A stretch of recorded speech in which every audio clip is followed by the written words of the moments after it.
বন্ধুরা দেখো, এখানে আমরা তোমাদের বইয়ের টাইপ 2 এর এক্সাম্পল 2 নম্বর সমাধান করব। এখানে বলা আছে যে এরূপ দুটি বৃত্তের সমীকরণ নির্ণয় করো যার কেন্দ্রের স্থানাঙ্ক 3,4 এবং যা x² + y² 9 বৃত্তকে স্পর্শ করে। তার মানে এখানে আমাদের দুইটা বৃত্তের সমীকরণ নির্ণয় করতে হবে, কিন্তু তার কেন্দ্র দিয়ে দেওয়া আছে, অর্থাৎ 3,4 আমাদের দিয়ে দেওয়া আছে এবং যে আরেকটা বৃত্তকে স্পর্শ করবে সেই বৃত্তটা দিয়ে দেওয়া আছে। তাহলে আমরা যদি এখানে বলছি কি দুইটা বৃত্তের সমীকরণ নির্ণয় করো, তাহলে যদি দুইটা বৃত্তের সমীকরণ নির্ণয় করতে বলে তাহলে অবশ্যই এখানে আমাদের দুইটা সমীকরণ বাইর হবে এবং দুইটা সমীকরণের মধ্যে কি এই বৃত্তটাকে যেহেতু স্পর্শ করবে, একটা অন্তস্থভাবে স্পর্শ করবে আর একটা বহিস্থভাবে স্পর্শ করবে। তো আমরা ধারাবাহিকভাবে করি। প্রথম অবস্থায় আমরা যদি বহিস্থভাবে স্পর্শটা দেখি তাহলে কি হবে। তো দেখো, আমাদের একটা বৃত্ত দেওয়া আছে, তাহলে ধরে নিলাম যে x² + y² 9। এই বৃত্তটা কেমন হবে, যে এখানে একটা বৃত্ত ধরলাম, সেটা হচ্ছে x² + y² 9। এই যে বৃত্ত, এই বৃত্তটা আমরা এখানে অঙ্কন করলাম এবং আরেকটা বৃত্ত আছে কি 3,4। তাহলে যদি 3,4 হয়ে থাকে তাহলে দেখো এখন এখান থেকে বলি যে আরেকটা বৃত্ত হচ্ছে 3,4 বিন্দু, কেন্দ্র যার 3,4 সেটা। তাহলে এটা হচ্ছে কি, এই বৃত্তের স্থানাঙ্ক হচ্ছে x² + y² 9, এই বৃত্তের সমীকরণ। আর এই বৃত্তের যে কেন্দ্রটা আছে সেই কেন্দ্র হচ্ছে 3,4, এটা দেওয়া আছে। এখন আমাদেরকে বলছে কি যে এই বৃত্তের সমীকরণটা নির্ণয় করো যা এই বৃত্তটাকে স্পর্শ করে। তাহলে আমাদের ওই বৃত্তের সমীকরণটা নির্ণয় করতে হবে। তো দেখো, আমরা যখন এর আগের টাইপের ম্যাথগুলো করছিলাম সেখানে ছিল কি যে বৃত্তের সমীকরণ নির্ণয় করতে গেলে আমাদের তিনটা উপাদান বা এলিমেন্ট লাগে। তার মধ্যে একটা হচ্ছে কেন্দ্রের স্থানাঙ্ক g এবং f এর মান। তাহলে এখানে g এবং f এর মান দেওয়া আছে। আরেকটা কি লাগতো, c লাগতো অথবা r, যেটাকে ব্যাসার্ধ বলতেছি। তাহলে এখানে যদি আমরা c অথবা r বা ব্যাসার্ধের মানটা বাইর করতে পারি তাহলে কিন্তু আমাদের বৃত্তের সমীকরণ হয়ে যাবে। তাহলে এখানে অলরেডি আমাদের স্থানাঙ্ক g এবং f এর মান দিয়ে দেওয়া আছে। তাহলে যদি g এবং f এর মান দিয়ে দেওয়া থাকে তাহলে ব্যাসার্ধ কিভাবে নির্ণয় করব। তাহলে দেখো, এই যে একটা বৃত্ত দেওয়া আছে সেটা হচ্ছে কি x² + y² 9। তাহলে আমরা বলতে পারি এখানে যে বৃত্তটা দেওয়া আছে, এখানে x² + y² 9, এই বৃত্তটাকে আমরা কিভাবে লিখতে পারি, x² + y² 3/2। তাহলে দেখো, আমরা এর আগে যখন থিওরি ক্লাসে দেখছিলাম সেখানে দেখছিলাম যদি এরকম কোন বৃত্তের সমীকরণ আসে তাহলে সেই বৃত্তের কেন্দ্র ছিল কত, 0,0 এবং তার ব্যাসার্ধ ছিল 3। তাহলে আমরা বলতে পারি এই বৃত্তের কেন্দ্র সেটা হচ্ছে g, f, এর কেন্দ্রের স্থানাঙ্ক হবে কি 0,0 এবং এর ব্যাসার্ধ সেটাকে বলতে পারি আর হচ্ছে কত আমাদের 3। তাহলে এটা হয়ে গেল। তাহলে দেখো, এই যে বৃত্তটা আছে, যে বৃত্তের সমীকরণ দেওয়া আছে তার কেন্দ্র হচ্ছে 0,0 এবং এর ব্যাসার্ধ হচ্ছে আমাদের 3, এটা দেওয়া আছে। আমরা যদি এই বৃত্তের ব্যাসার্ধটা নির্ণয় করতে পারি তাহলে এই বৃত্তের ব্যাসার্ধটা কিভাবে নির্ণয় করব। তো দেখো, আমরা বলতে পারি যে এই যে একটা কেন্দ্রের স্থানাঙ্ক দেওয়া আছে এবং এই কেন্দ্রের স্থানাঙ্ক দেওয়া আছে, দুই কেন্দ্রের যে মধ্যবর্তী দূরত্ব দেওয়া আছে সেই দূরত্বটা হবে কি এই বৃত্তের ব্যাসার্ধ এবং এই বৃত্তের ব্যাসার্ধের যোগফলের সমান। তাহলে বলতে পারি কেন্দ্রদ্বয়ের মধ্যবর্তী দূরত্ব তাদের ব্যাসার্ধের যোগফলের সমান। তাহলে এই ব্যাসার্ধটাকে যদি আমি কি ধরি, r ধরে থাকি এবং এটা 3 দেওয়া আছে, তাহলে 3 + r = কি হবে, এই যে কেন্দ্র আছে এবং এই কেন্দ্র, দুই কেন্দ্রের মধ্যবর্তী দূরত্বের সমান। তাহলে আমি যদি এখন শর্ত মতে লিখতে চাই তাহলে হচ্ছে শর্ত মতে কেন্দ্রদ্বয়ের মধ্যবর্তী দূরত্ব হচ্ছে কি, কেন্দ্রদ্বয়ের মধ্যবর্তী দূরত্ব হচ্ছে 3 - 0, তারপর হচ্ছে স্কয়ার প্লাস 4 - 0, তারপরে স্কয়ার, তারপরে রুট। তাহলে এটা হচ্ছে কেন্দ্রদ্বয়ের মধ্যবর্তী দূরত্ব হয়ে গেল।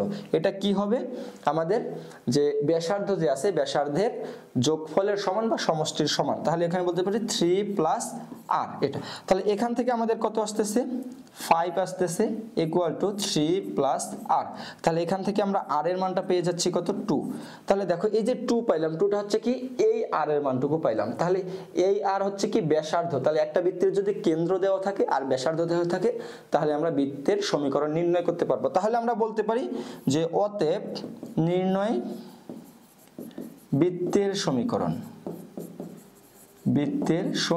তাহলে সেই বৃত্তের সমীকরণটা কি হবে, x - 3 এরপরে স্কয়ার প্লাস y - 4 এরপরে স্কয়ার = আর এর মান হচ্ছে 2 তার উপরে স্কয়ার। তো এটা আমরা কোথা থেকে পেলাম? আমরা এর আগে দেখছিলাম কি একটা সূত্র, সেটা হচ্ছে x - g এর উপরে স্কয়ার প্লাস y - f এর উপরে square equal to r square. g হচ্ছে কেন্দ্রের স্থানাঙ্কের x এর মান ও f হচ্ছে কেন্দ্রের স্থানাঙ্কের y এর মান, যা দেওয়া আছে 3,4 এবং এর ব্যাসার্ধ হচ্ছে r আমরা পেলাম 2। তাহলে বলতে পারি এটা হচ্ছে একটা বৃত্তের সমীকরণ যা আমাদের নির্ণয় করতে বলছিল এবং যেটা হচ্ছে কি বহিস্থভাবে স্পর্শ করে। কিন্তু এখানে আমাদের বলে দিছে কি দুইটি বৃত্তের সমীকরণ নির্ণয় করো, তার মানে একটা বহিস্থভাবে স্পর্শ করছে, অবশ্যই আরেকটা কি করবে? অন্তস্থভাবে স্পর্শ করবে। তাহলে এখন আমরা অন্তস্থভাবে স্পর্শ করবে তার সমীকরণটা নির্ণয় করি। আচ্ছা বন্ধুরা, তাহলে দেখো একটু আগে আমরা দেখলাম কি বহিস্থভাবে স্পর্শ করলে বৃত্তের সমীকরণ কি হবে তা। এখন যদি বৃত্তটা অন্তস্থভাবে স্পর্শ করে তাহলে কি হবে?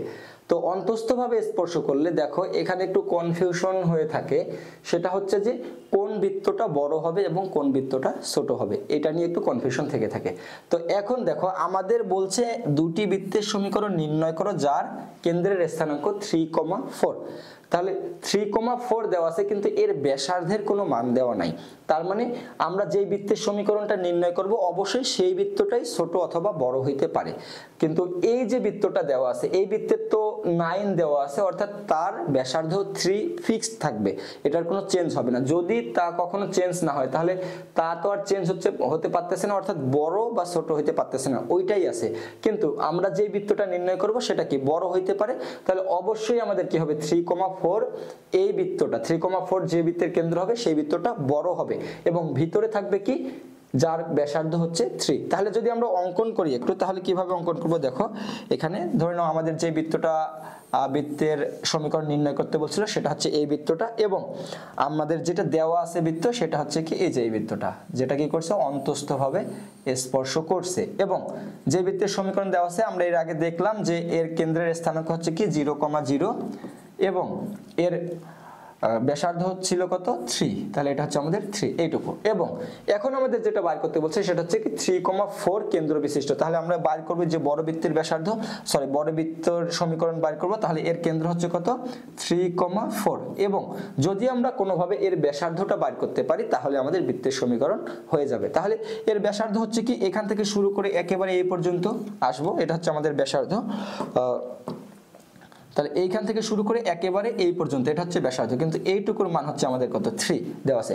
তাহলে আমরা বলতে পারি কি এখানে যে এই যে দুইটা বৃত্তের কেন্দ্র আছে, কেন্দ্রদ্বয়ের মধ্যবর্তী যে দূরত্বটা আছে সেই দূরত্বটা হবে কি বড় বৃত্তের যে ব্যাসার্ধ আছে সেই ব্যাসার্ধ থেকে যদি ছোট বৃত্তের ব্যাসার্ধটা বাদ দেই তাহলেই পেয়ে যাব।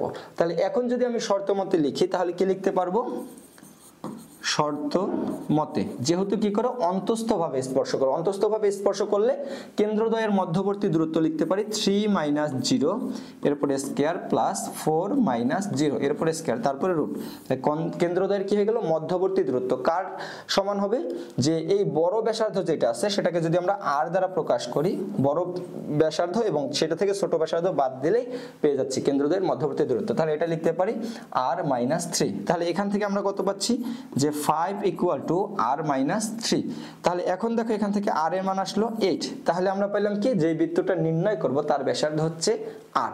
তাহলে এখন যদি আমি বলি যে অতএব নির্ণয় বৃত্তের সমীকরণ, নির্ণয় বৃত্তের সমীকরণ, তাহলে সেই সমীকরণটা কি হবে x - g, g বলতে কি কেন্দ্রের স্থানাঙ্কে x এর মান সেটা হচ্ছে 3 তারপরে square plus y - f, f বলতে হচ্ছে 4 এর উপরে স্কয়ার ইকুয়াল টু r বলতে কাকে বোঝাচ্ছি 8, কারণ 8 হচ্ছে ব্যাসার্ধ যেটা পাইলাম, তাহলে 8 এর উপর স্কয়ার। তাহলে এটা বলতে পারি আমরা কি আরেকটা অ্যানসার। তাহলে এর আগে আমরা একটা বৃত্তের সমীকরণ নির্ণয় করলাম সেটা ছিল কি বহিস্থভাবে স্পর্শ করে, এখন বার করলাম কি অন্তস্থভাবে। তাহলে আমাদের দুইটা বৃত্তের সমীকরণ হয়ে গেল।